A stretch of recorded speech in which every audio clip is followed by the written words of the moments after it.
bradai em alta voz a todos os povos. Deixe Deus ser Deus.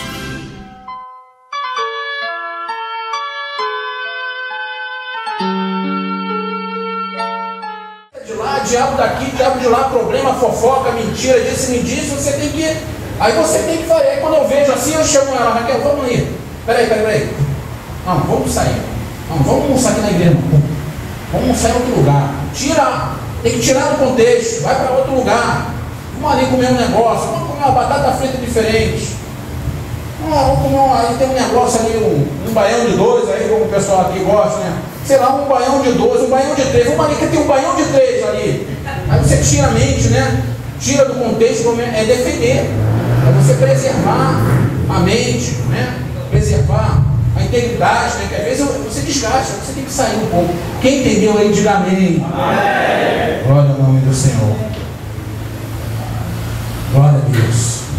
No meu coração, queridos, aqui nessa noite está esse desejo de que você entenda esses papéis, o papel do homem, o papel de marido. Eu vou falar aqui do papel de pai e sacerdote. Eu quero que você abra a sua Bíblia. Esse texto é algo maravilhoso. Olha a sua Bíblia em Gênesis capítulo 48. Porque, irmãos, a Bíblia lá está cheia de exemplos. Deus, quando levantou Abraão, Isaac, Jacó, né, e chamou esses homens para contar uma história, né, e essa história está relatada aqui na Bíblia, não foi à toa não. Gênesis capítulo 48, eu vou ler.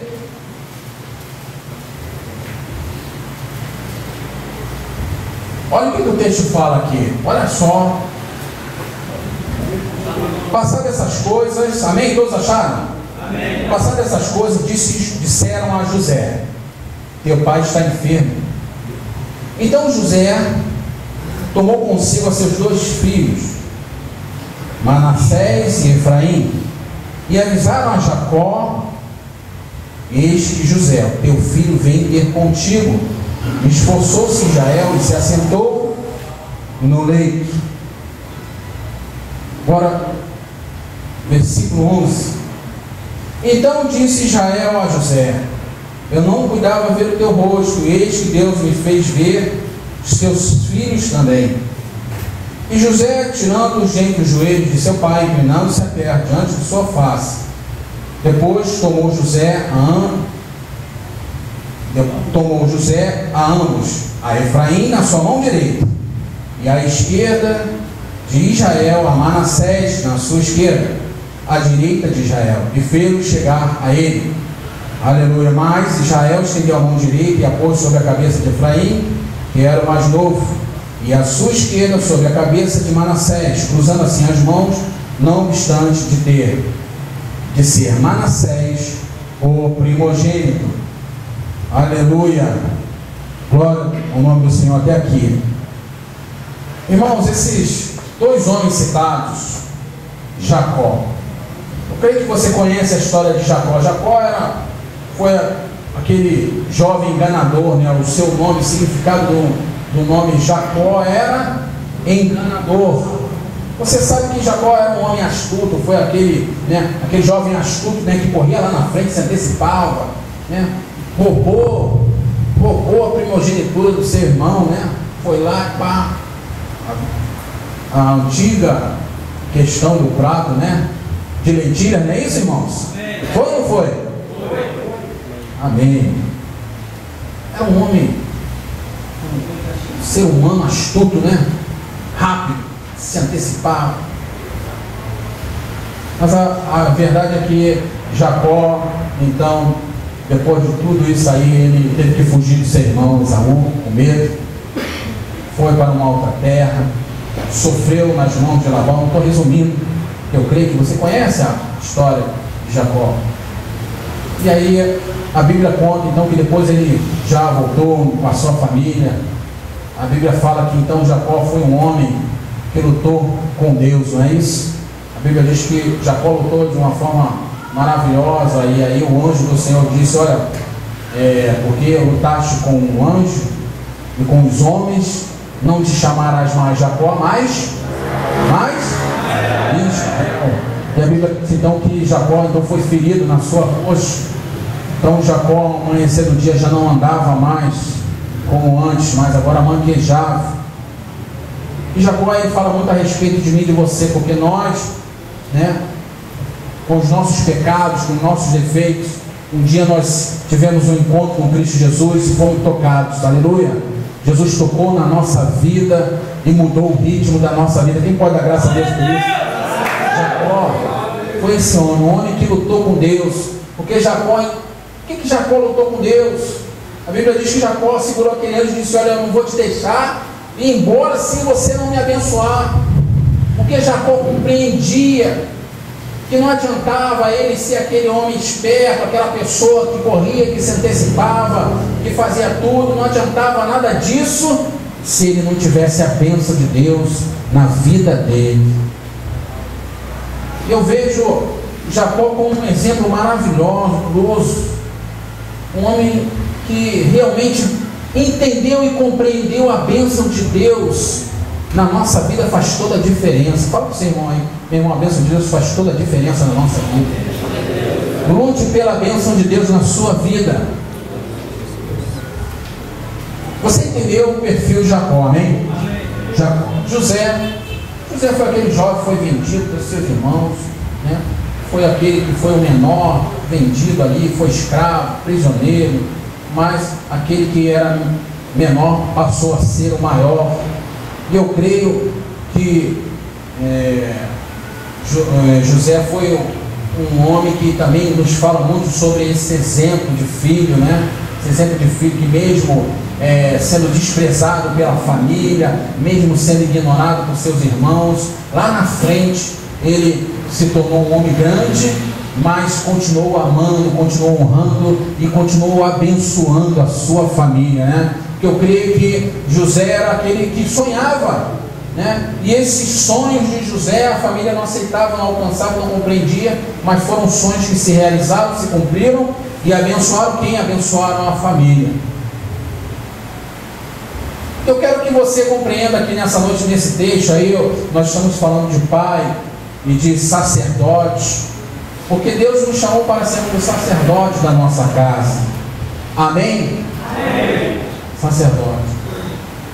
E José, creio que José, na convivência com o seu pai, eu creio que José tinha um entendimento do perfil de Jacó, de ser aquele homem que lutou pela bênção, para receber a bênção de Deus.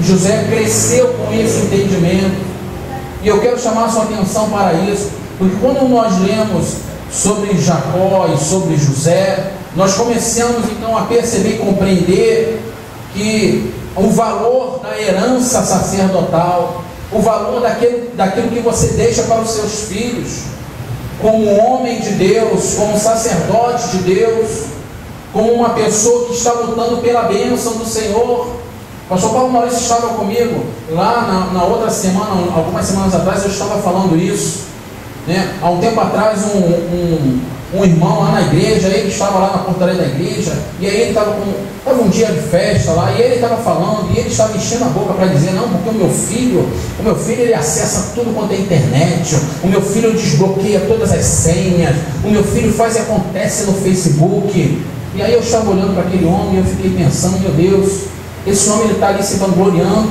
de que o filho dele faz coisas ilícitas na internet, rouba a senha das pessoas, desbloqueia um monte de coisa. Que visão é essa? Que herança é essa? Que é que aquele homem está querendo deixar para o seu filho? Que visão é essa? E a Bíblia diz então, aleluia, glória a Deus. O texto diz que José, sabendo que Jacó já estava velho, já estava enfermo, o que a Bíblia fala? A Bíblia diz o quê? Que José correu e pegou a quem? Manassés e Efraim. Manassés, ele agarrou na mão de um, na mão do outro, e levou até a presença de quem? Do pai. O pai, Jacó. Para que ele foi lá?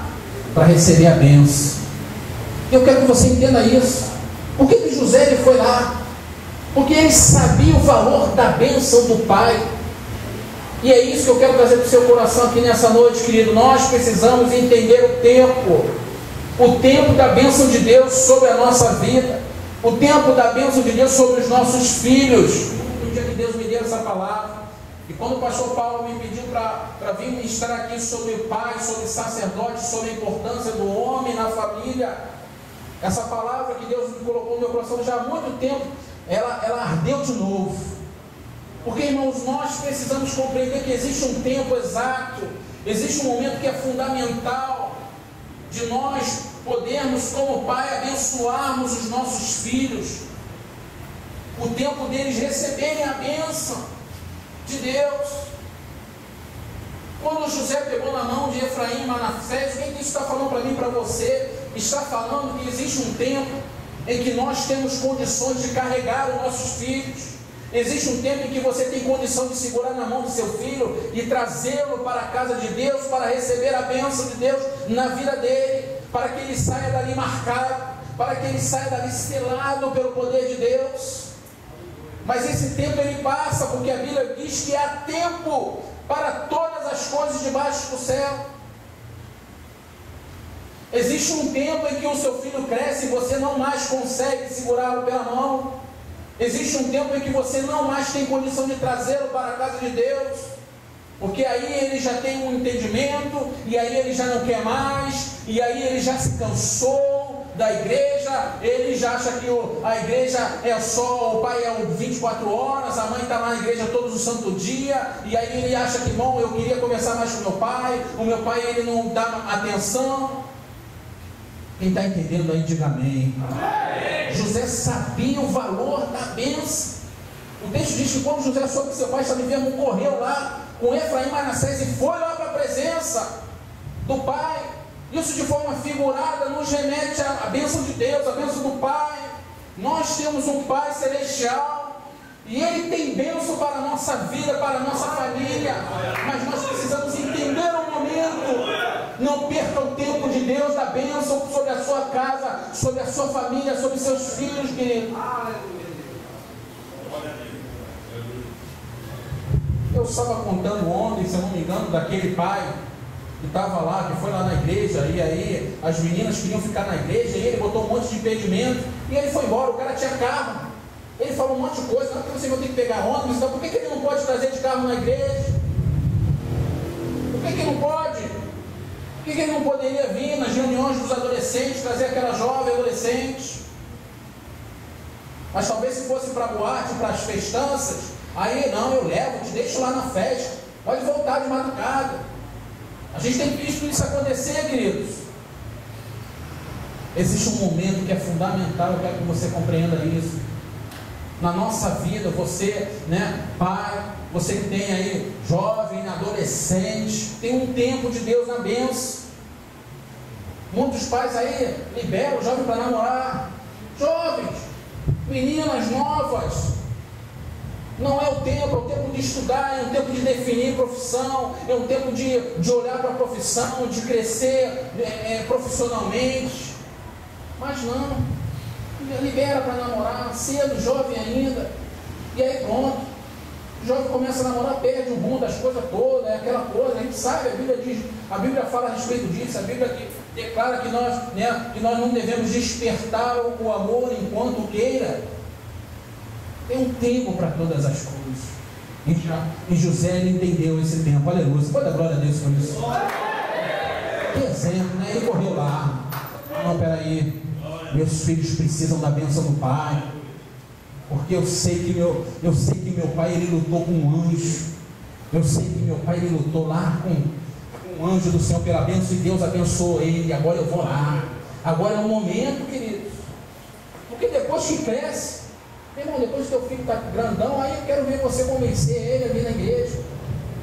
Porque quando a Bíblia fala que a gente deve ensinar o menino no caminho, é porque quando ele é pequeno, você pega na mão e traz.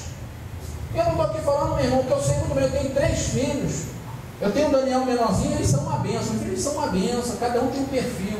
Eu tenho lá o Paulo, você tem que mandar ele estudar. Se você não mandar acompanhar e ver se ele estudou, e mesmo assim não vai. Só misericórdia. Aí eu tenho no meio, que eu falo que é o filho que não existe. Ele não existe. Eu chego lá na cozinha, escuto um barulho lá fora na área, ele está escovando o sapato. Ele está limpando os sapatos. 10 anos, ele limpa os sapatos dele para a escola, para o futsal. Aí eles, de manhã, às vezes eu estou lá trabalhando em casa, aí ele, estou escutando lá, ele já está fazendo os trabalhos. Ele levanta a corda, vai lá, faz os trabalhos. Eu falo, Gabriel, você é um filho que não existe. Você não existe, Gabriel. Não existe, esse filho não existe, porque ele faz trabalho, ele limpa os sapatos, ele é todo organizado, não precisa falar nada. Mas o mais velho, meu, só misericórdia, ele está em cima, né? Aí o pequeno, o Daniel, aí ele chora. Domingo de manhã ele chora. Pai, vocês têm que ir para a igreja, pai. Mas de novo, pai, na igreja, pai. Não, meu filho, mas vai ser legal, porque os colegas estão todos lá, cara. Pô, teu colega foi aí, tu vai conhecer os amiguinhos, não, mas tu fala, fulano tá lá te esperando, cara. Pô, mesmo domingo passado, pô, lá, como é que não foi legal? Porque a criança, ela chora mesmo, não é isso, irmãos? Chora ou não chora? Chora mesmo, irmão, mas você tem que convencer, você tem que ter lábia. Tu tem que gastar a lábia lá para convencer, mas ele vai. E aí foi, depois que ele chega lá, irmão, tá na benção, né? Chega segunda-feira para a escola, aquela choradeira, tô com dor de cabeça. Outro dia ele, eu estou enjoado, aí as lágrimas rolaram. Eu falei, Raquel, olha só, eu não vou mandar o Daniel, porque ele está chorando aqui, que ele está com enjoado. Aí, Raquel, então dá um remédio aí para ele. Eu falei, Raquel, não vou nem dar remédio se você quer, é historinha, mas deixa o garoto em casa. Hoje eu vou deixar, né? Ele nunca falta, o boletim está lá, vem lá, nunca faltou na escola. Chega um dia o garoto chorou, né? E tu pensa até consciência, o garoto nunca entra, mas um dia que ele chora, que não quer ir para a escola, eu vou mandar? Obrigado? Fica em casa, fica aí. Olha que acontece um negócio, né, irmão? Às vezes Deus está avisando, está alertando. Quando você acompanha o seu filho, você vai vendo que também você não pode ser aquela pessoa que tem que ficar atento.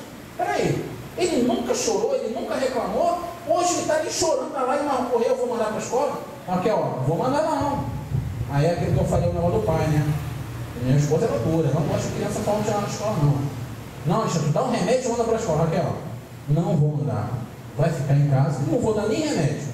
Bom, certo? Né? O sopro curará, né? Como diz, né? Deu 10 minutos que o irmão mais velho, o do meio, foi para a escola, deu 10 minutos, pai, posso comer um doce? Pô, mas tu não estava enjoado, né? Já melhorou. Sabe que é igual, né, irmãos? Mas é assim.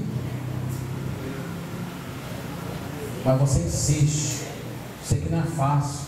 Mas aí ele chora. De novo na igreja, pai. Domingo de novo, o pai chora ali aquela meia hora, depois chega lá, aí tem os colegas, aí já esqueceu, mas vai na benção.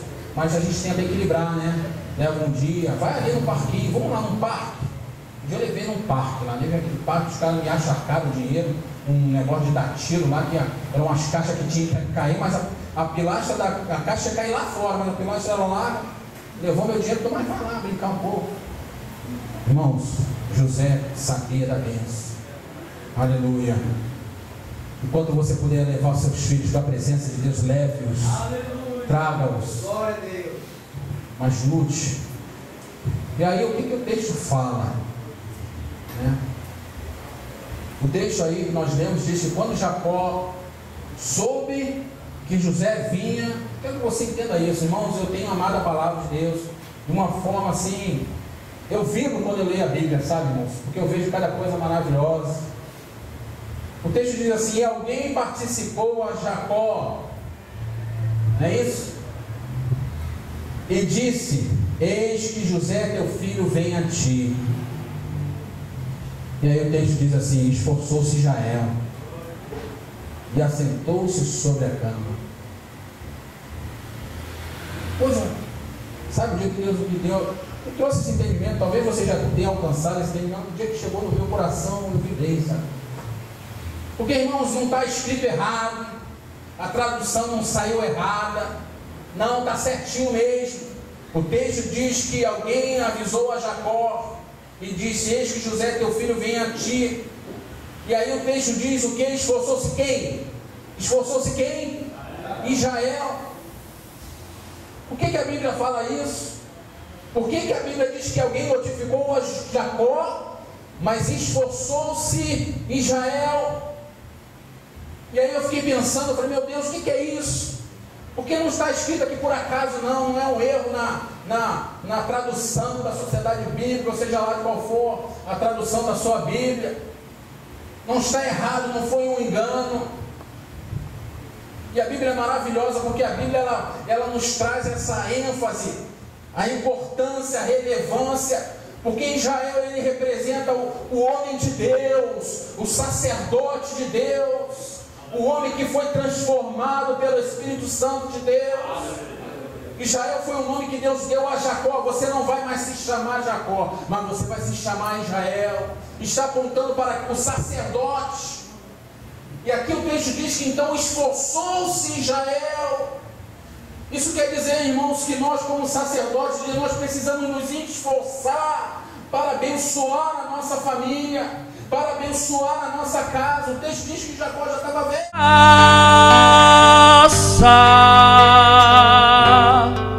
Do nosso